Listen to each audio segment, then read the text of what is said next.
Well, hey MCA, John here, and just wanted to give you an update on what's happening here at MCA and our plans, our response to the coronavirus.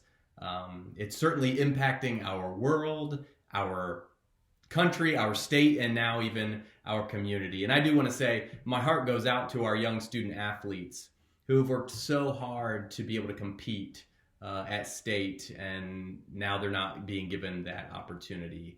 And that's a devastation for those families and for those young people. That's one of the many ways that we've been impacted and affected by this scare. We are mindful of those in our community who are more vulnerable. And so for that reason, we have decided that we will not gather for our worship service this coming weekend, this Sunday, March 15th. We put our trust in God very clearly, very confidently, like the psalmist tells us in Psalm 20 and verse 7, where it says, "Some trust in chariots and some in horses, but we trust in the name of the Lord."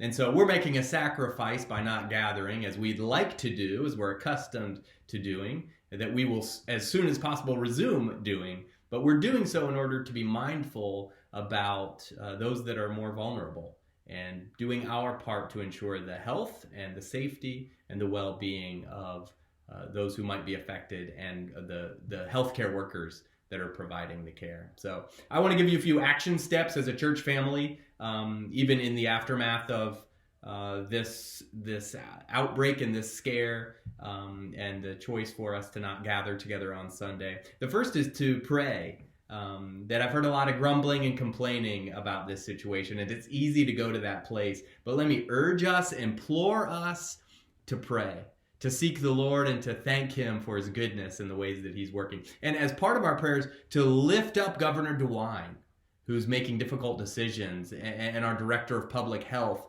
Dr. Acton, to pray for them and other leaders who are working for the health of Ohioans. And so let's be in prayer about this matter. The second is to connect. We love to connect here on Sundays in our worship service and in our core groups, but I want to urge you to connect with your family members and your friends and your neighbors, and maybe even those in your core group, but to make sure you're keeping that fellowship amongst one another. And the third thing is tune in. Sunday, we will be doing a Facebook Live with this week's message from our TechWise service. So it's going to start at 10 a.m. So if you're on Facebook, you'll be able to watch it live on Facebook Live. If you don't have Facebook, then you will have the opportunity to listen to the sermon as every week we post it on our website. And so just wanted to let you know our response plan.